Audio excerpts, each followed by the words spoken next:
Bueno, entonces ahora vamos a empezar a ver algunos ejemplitos para aplicar algo de lo que vimos. En este primer ejemplo nos dicen, ¿cuál será la concentración de hidronios en una solución 0,01 molar de ácido clorhídrico? Sabiendo que es un ácido fuerte. ¿Qué quiere decir? Bueno, en los problemas, digamos, se van a dar cuenta o les vamos a decir si es un ácido fuerte o un ácido débil. Y también nos preguntan cuál será su pH. Entonces, nosotros ya sabemos que un ácido fuerte se disocia completamente, es decir, el ácido clorhídrico en agua se transforma completamente en iones cloruros y en iones hidrógeno. Lo habíamos dicho antes. Quiere decir que si yo coloco un mol, voy a tener un mol de esto más un mol de esto. Si coloco 0,01 mol, voy a tener 0,01 mol de esto y 0,01 mol de esto. Por lo tanto, la concentración de iones hidronio va a ser exactamente la misma concentración que tiene el ácido, 0,01 molar, que es la primera pregunta. La segunda pregunta, ¿cuál será el pH de esta solución? Bueno, ya aprendimos que el pH es igual a menos el logaritmo de la concentración de hidronios.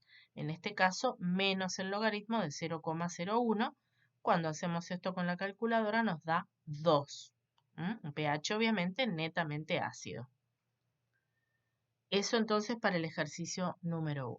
Para el ejercicio número 2, dice, sabiendo que el hidróxido de sodio es una base fuerte, ¿cuál será el pH y el pOH de una solución 0,05 molar?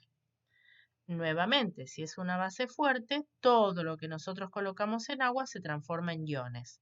Por lo tanto, la concentración de oxidrilos que voy a tener en solución va a ser exactamente igual a la concentración de hidróxido de sodio que yo puse en agua, la solución que preparé.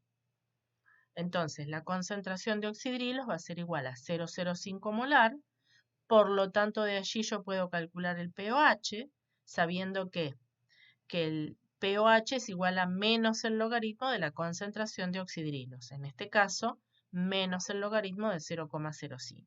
Cuando yo calculo esto me da 1,3, lo cual es lógico porque en las soluciones básicas el pOH es bajo y el pH es alto. Entonces, ¿cuál es el pH? El pH me lo preguntan también.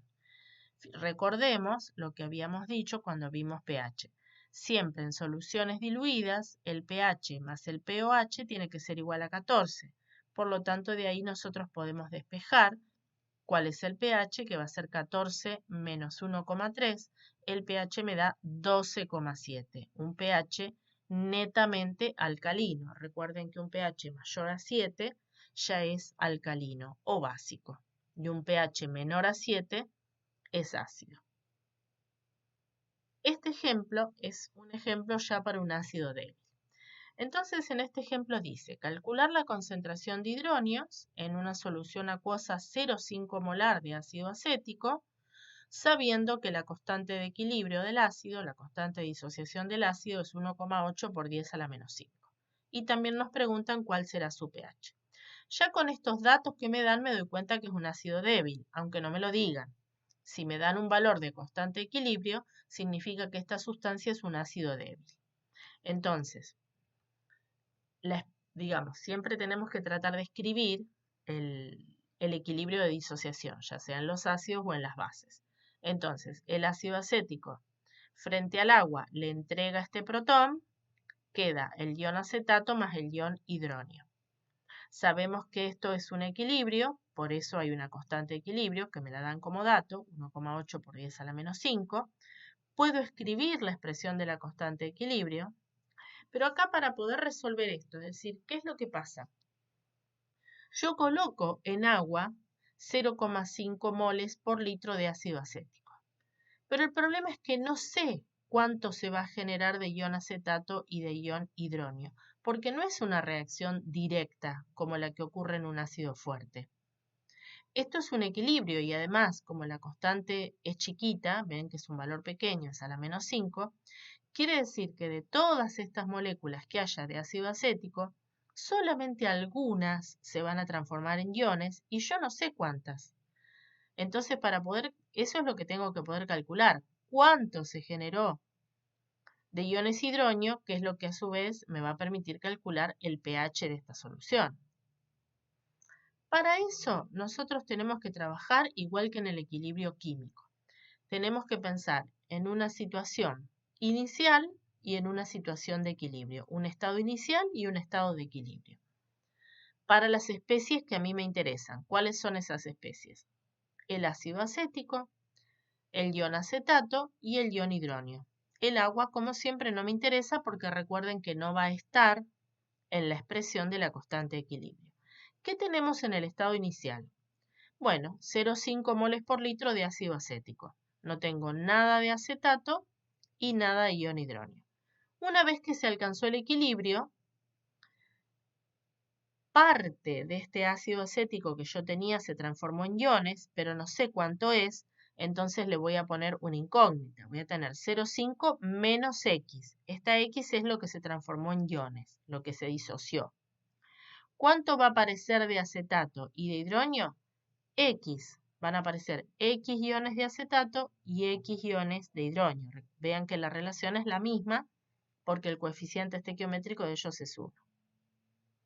Entonces ahora sí, voy a mirar cuál es la expresión de la constante de equilibrio para este ácido. La K sub A va a ser igual a la concentración de iones acetato por la concentración de hidronios sobre la concentración del ácido acético. Porque recuerden que el agua no forma parte de la expresión de la constante, como ya lo habíamos explicado. Y esto yo ya sé que tiene un valor, 1,8 por 10 a la menos 5, porque me dijeron cuál era el valor de la constante de equilibrio. Muy bien. Ahora vamos a escribir esas expresiones en función de lo que pasa en el equilibrio. Yo en el equilibrio de ion acetato tengo X, de ion hidronio tengo X y de moléculas de ácido acético tengo 0,5 menos X. Esto es lo que me dice, volvemos acá, la tablita que escribí recién. Una vez que llegué al equilibrio tengo X de acetato, X de ion hidronio y 0,5 menos X de ácido acético.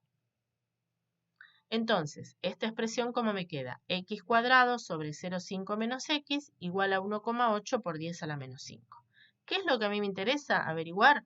Y el valor de X. O sea, ¿cuánto es esa concentración o cuántos son esos moles por litro que se han disociado? Entonces acá vamos a tener que hacer una simplificación, si no la resolución se vuelve un poquito más compleja, o sea, matemáticamente se complejiza un poquito porque acá me va a quedar una expresión que va a tener x al cuadrado, cuando yo intente resolverlo, me va a quedar una parte que va a tener x al cuadrado y otra parte que va a tener x solita. Entonces, vamos a hacer una simplificación que es la siguiente. Cuando la constante de un equilibrio sea menor a 1 por 10 a la menos 4, y las concentraciones de las soluciones, cualquiera sea un ácido o una base, sea mayor a 0,05, esta X en el denominador se puede despreciar, porque es un valor tan pequeño que es insignificante. Se puede despreciar la X, obviamente esta X, la del denominador, ¿sí?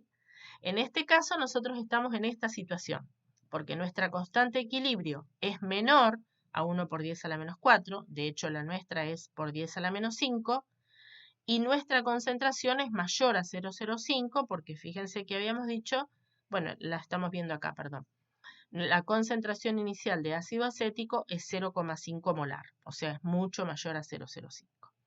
Entonces, en este caso se cumple esta premisa y por lo tanto esta X de acá la podemos simplificar, pensar que es tan pequeña que es insignificante. Entonces ahora la expresión matemática que me queda es X cuadrado sobre 0,5, porque desprecié esta X, igual a 1,8 por 10 a la menos 5.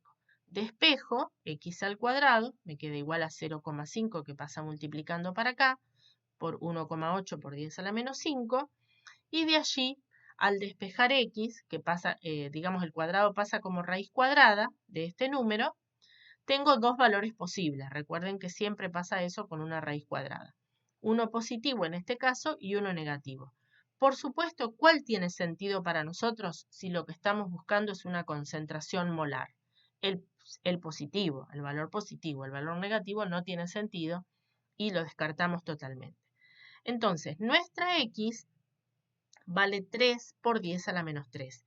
¿Y eso qué es? Simplemente la concentración de iones acetatos y de iones hidronios, que es igual a 3 por 10 a la menos 3 molar. Eso es lo único que yo tengo en solución de estos iones. A pesar de que yo puse 0,5 moles por litro de ácido acético en agua, en realidad de iones hidronios, que son los que me van a manifestar de alguna manera la acidez de esa solución, solamente tengo 3 por 10 a la menos 3, o sea, 0,003. O sea, un valor muy pequeñito, digamos, de concentración de hidronios. Con este valor sí puedo calcular el pH de esta solución. Esta solución tiene un pH igual a 2,52. ¿De dónde lo saco? De que es igual el pH a menos el logaritmo de la concentración de hidronios que averigüé que era 3 por 10 a la menos 3. Eso es igual a 2,52.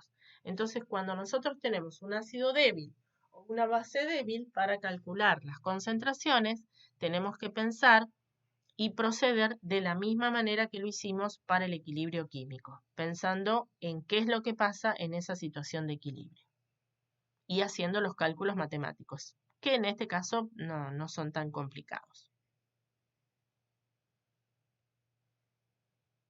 Bueno, la última parte que vamos a ver es el grado de disociación alfa.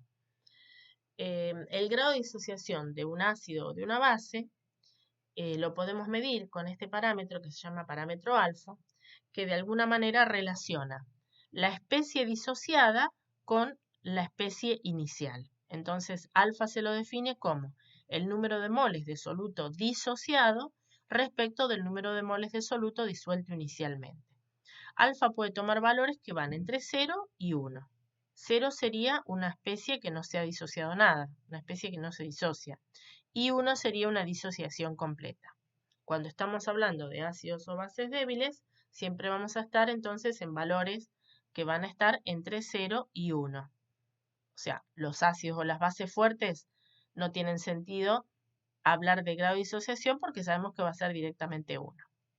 También podemos hablar de porcentaje de disociación diciendo que es igual a alfa, el valor que vamos a obtener de acá, multiplicado por 100, que es bastante útil el porcentaje de disociación para después hacer cálculos. Incluso hay algunos problemas en la guía para trabajar con grado de disociación. Para este ejemplo que vimos recién, el del ácido acético, veamos cuál fue su grado de disociación. Por ejemplo, dijimos que alfa entonces sería el número de moles de soluto disociado. Elegimos, por ejemplo, el ion acetato. ¿Y respecto de quién? Del número de moles de soluto disuelto inicialmente. Obviamente la cantidad de ácido acético que yo disolví en agua. Dijimos que la concentración era 0,5 molar del ácido acético y recién cuando hicimos los cálculos encontramos que la especie disociada, cualquiera de ellas, ya sea el acetato o el hidronio, el protón, era igual a 3 por 10 a la menos 3 molar. Cuando resolvemos esto, me da 0,006. Ven que es un valor muy chiquitito el grado de disociación. Incluso cuando yo calculo el porcentaje de disociación, esto lo multiplico por 100 y me da 0,6%. Entonces fíjense que este ácido, el ácido acético, lo que estoy diciendo con esto es, el ácido acético en esa concentración, 0,5 molar, solamente se disocia un 0,6%. Solamente se transforma en iones un 0,6%. El resto queda en estado molecular. Eso es lo que estoy diciendo cuando doy este valor. Así que bueno, tenemos ejercicios en la guía un poco para trabajar con estos equilibrios, para calcular pHs, para trabajar con el grado de disociación, para calcular concentraciones de ácidos o de bases débiles.